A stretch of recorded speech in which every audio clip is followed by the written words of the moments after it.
Hello student, आप सभी का इस चैनल पर स्वागत है। जीवों का वर्गीकरण किस प्रकार से किया गया है और पंच जगत वर्गीकरण क्या है, पांच जगत कौन कौन से हैं, मोनेरा, प्रोटिस्टा, कवक, प्लांटी और एनीमिलिया।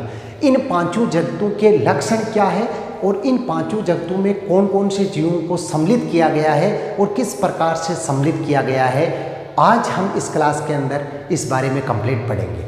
देखो, अपने क्लास 11th बायोलॉजी के अंदर सेकंड चैप्टर हमने स्टार्ट किया है जीवों का वर्गीकरण।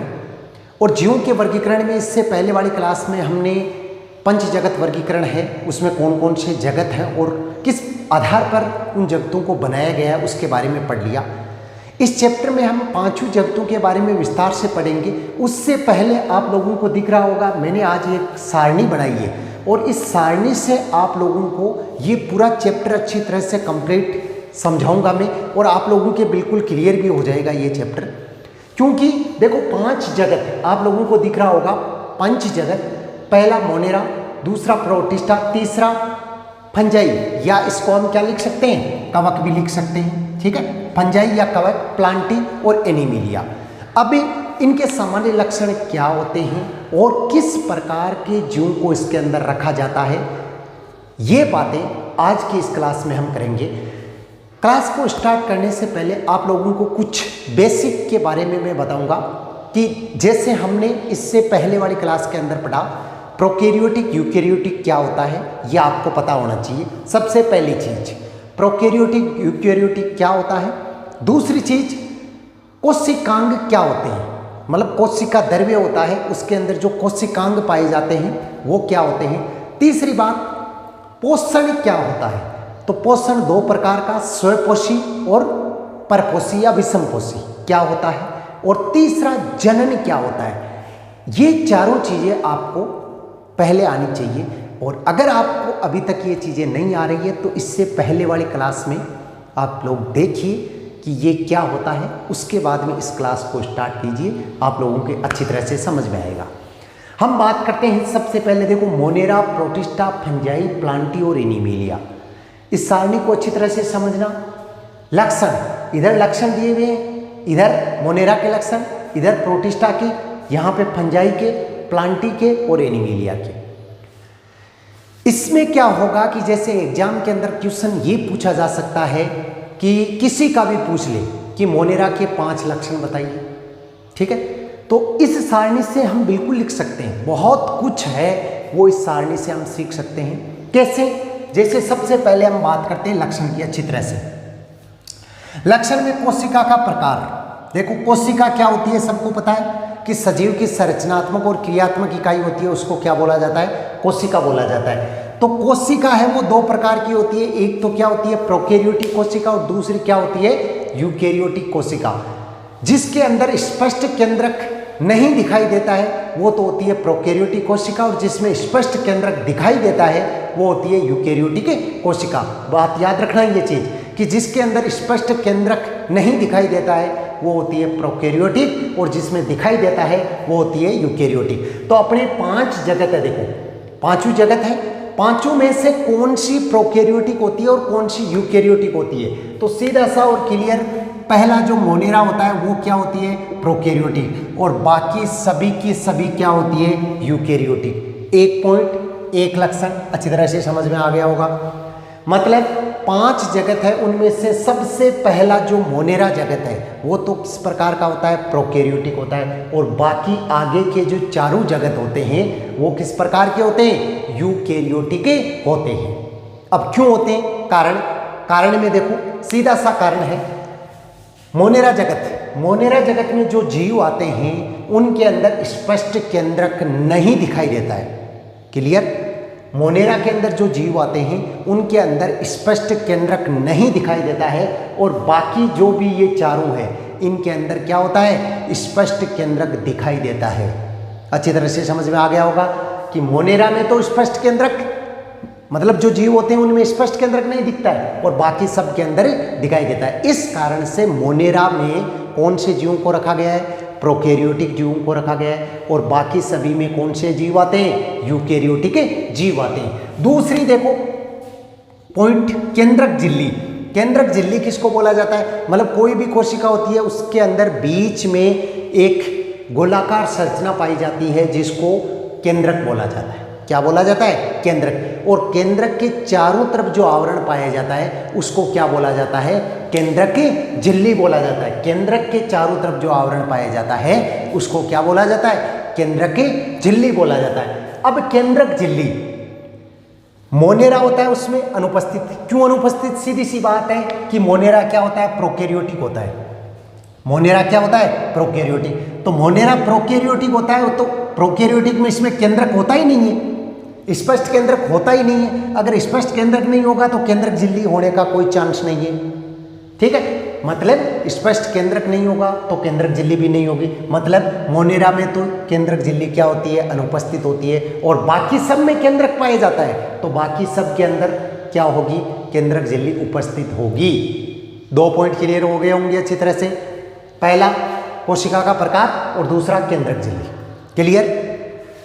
तीसरा पॉइंट पोषण की विधि। देखो पोषण किसको बोला जाता है? ये मैंने पहले वाली क्लास के अंदर भी आप लोगों को अच्छी तरह से बताया था कि जो हम भोजन ग्रहण करते हैं, भोज्य पदार्थों को ग्रहण किया जाता है तो उस प्रक्रिया को पोषण कहा जाता है। भोजन को हम ग्रहण करते हैं। मुख्य रूप से जीवों के अंदर पोषण है उसकी 2 विधियां हैं, स्वपोषी पोषण और विषमपोषी पोषण। स्वपोषी पोषण किसको बोला जाता है? प्रकाश संश्लेषण की क्रिया के द्वारा जो अपना भोजन स्वयं बना सकते हैं, प्रकाश संश्लेषण की क्रिया के द्वारा जो अपना भोजन स्वयं बना सकते हैं उनको तो क्या बोला जाता है? स्वपोषी पोषण। और दूसरा पॉइंट विषमपोषी पोषण किसको बोला जाता है? प्रकाश संश्लेषण की क्रिया के द्वारा जो अपना भोजन स्वयं ना कर भोजन के लिए दूसरों पर निर्भर रहते हैं उनको क्या बोला जाता है? विषमपोषी पोषण। तो जो 5 जगत है उनमें पोषण किस प्रकार का होता है? तो सबसे पहला मोनेरा। देखो ये पॉइंट अच्छी तरह से समझने वाला है। मोनेरा में क्या होते हैं? स्वपोषी होते हैं। मोनेरा क्या होते हैं? स्वपोषी होते हैं अधिकांशतः, लेकिन कुछ परपोषी भी होते हैं। दोनों प्रकार के होते हैं। मोनेरा अधिकांशतः तो क्या होते हैं? स्वपोषी, लेकिन कुछ अपवाद क्या होते हैं? परपोषी भी होते हैं। अब स्वपोषी है, स्वपोषी भी देखो 2 प्रकार के होते हैं। स्वपोषी एक तो क्या होते हैं? प्रकाश संश्लेषी, एक दूसरा देखो रसायन संश्लेषी। होता क्या भी? प्रकाश संश्लेषी क्या होता है और रसायन संश्लेषी क्या होता है? जो प्रकाश संश्लेषण की क्रिया के द्वारा अपना भोजन बनाते हैं उनको तो क्या बोला जाता है? प्रकाश संश्लेषी कहा जाता है। क्लियर। प्रकाश संश्लेषी किसको बोला जाता है? जो प्रकाश संश्लेषण की क्रिया के द्वारा अपना भोजन बनाते हैं उनको तो क्या बोला जाता है?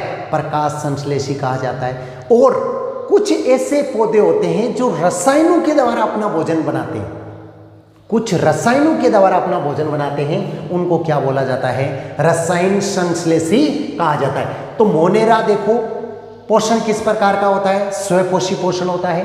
स्वपोषी में भी रसायन संश्लेषी और प्रकाश संश्लेषी दोनों प्रकार के होते हैं। उसके पश्चात देखो परपोषी, कुछ अपवाद होते हैं जो परपोषी होते हैं।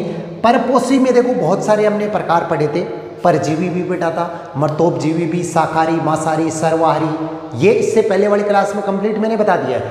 तो परजीवी होते हैं उसमें मर्तोपजीवी, मतलब जो अकार्बनिक सड़े गले पदार्थ हैं उनको भोजन के रूप में ग्रहण करते हैं, या परजीवी जो दूसरों पर भोजन के लिए निर्भर रहते हैं तो उनको क्या बोला जाता है? परजीवी बोला जाता है। तो ये मोनेरा क्लियर हो गया आपके।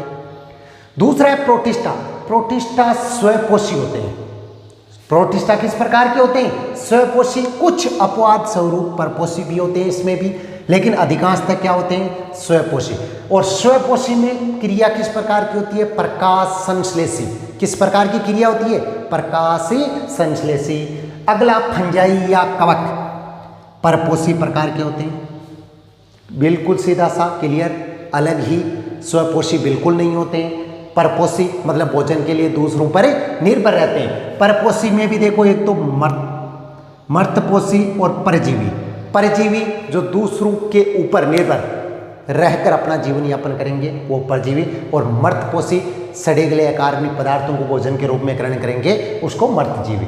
प्लांटी, प्लांटी का दूसरा नाम क्या होता है? पादप जगत होता है। प्लांटी का दूसरा नाम क्या होता है? पादप जगत। तो पादप जगत है सब क्या होते हैं, स्वपोषी होते हैं। कौन सी क्रिया करते हैं, प्रकाश संश्लेषण की क्रिया करते हैं। इस कारण से इनको क्या बोला जाता है, प्रकाश संश्लेषी कहा जाता है।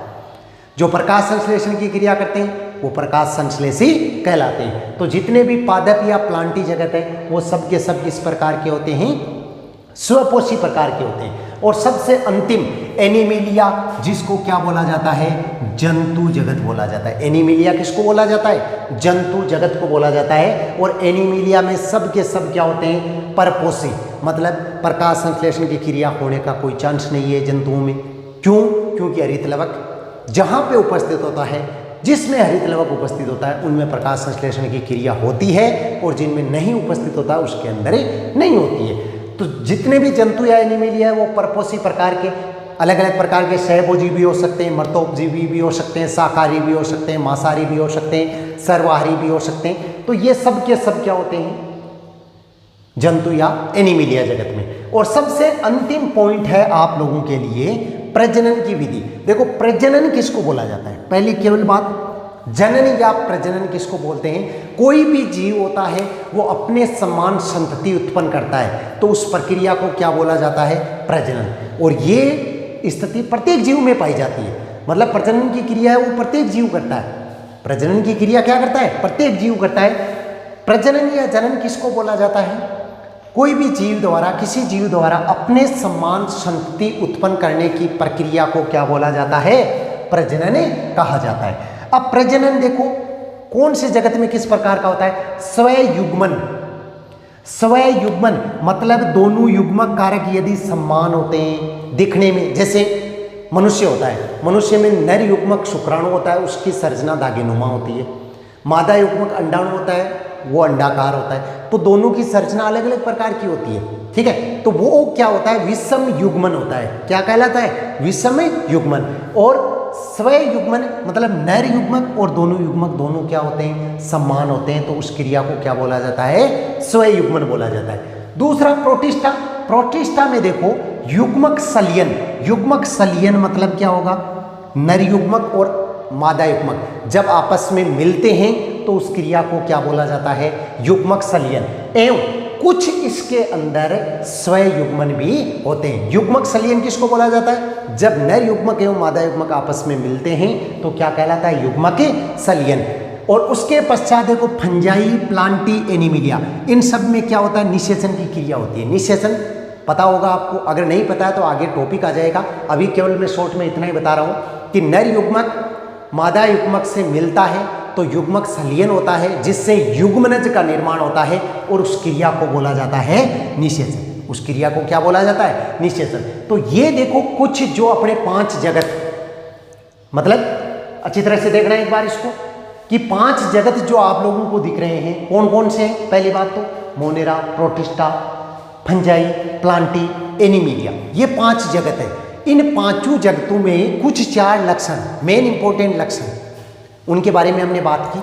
अब देखो हम बात करेंगे प्रत्येक जगत के बारे में। जैसे सबसे पहले मोनेरा को लेंगे, ठीक है। मोनेरा के क्या क्या लक्षण होते हैं, ठीक है। मोनेरा जगत है उसको कितने भागों में बांटा गया है, कौन से भाग में किसको रखा गया है, उदाहरण सहित इनको हम समझेंगे। मतलब इस चैप्टर में जो ये 5 जगत है, इन 5 जगतों को अच्छी तरह से एक एक जगत को उदाहरण सहित लक्षणों के साथ में अच्छी तरह से कंप्लीट हम समझेंगे। तो प्रत्येक जगत के बारे में हम बात करेंगे, ठीक है। सबसे पहले क्रम से हम बात करेंगे मोनेरा जगत, प्रोटिस्टा, फंजाई, प्लांटी और एनिमिलिया के बारे में।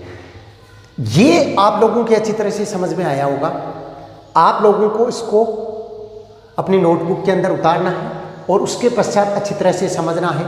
कुछ चीज़ें अपने दिमाग के अंदर सीधी सी स्पष्ट रखनी है, ठीक है। जिससे क्या होगा कि जब हम मोनेरा जगत या इनमें से किसी भी जगत को स्टार्ट करेंगे तो ये पॉइंट अगर हमें याद होंगे तो समझने में क्या रहेगा, इजी रहेगा, ठीक है। मतलब आगे का पॉइंट है वो अपने अच्छी तरह से समझ में आएगा। जब हमें ये अच्छी तरह से समझ में आएगा तो आगे का अपने आप अच्छी तरह से समझ में आ जाएगा। तो आप लोगों के शायद अच्छी तरह से क्लियर हो गया होगा, ये पॉइंट आप लोगों के अच्छी तरह से समझ में आ गया होगा। अगर इसमें किसी भी प्रकार का आपके डाउट है तो आप ज़रूर पूछ सकते हो। और अगर आप लोग चैनल से अभी जुड़े हो तो आप लोग पहले पीछे के वीडियो है उनको देखिए। जैसे दूसरा चैप्टर है तो उस दूसरे चैप्टर का फर्स्ट वीडियो है उसको देखिए। पहला चैप्टर मैंने कंप्लीट करवा दिया है, पहले का मेरा करवाया हुआ है, तो वो भी आप अच्छी तरह से समझिए। और आगे की जो क्लासें होगी उनसे जुड़ने के लिए चैनल को आपको क्या करना पड़ेगा, सब्सक्राइब, जिससे जैसे ही मान लो वीडियो अपलोड किया जाता है तो आपके पास में नोटिफिकेशन है वो पहुंच जाए और आपको भी पता चल जाए कि भाई बायो की क्लास या केमिस्ट्री फिजिक्स की क्लास है, वो आपको अच्छी तरह से मिल जाएगी। और अगर आपको किसी भी प्रकार की कुछ प्रॉब्लम्स आ रही है, चाहे वीडियो में है या किसी टॉपिक में है, तो वो आप ज़रूर हमारे साथ में शेयर कर सकते हो। धन्यवाद। जय हिंद।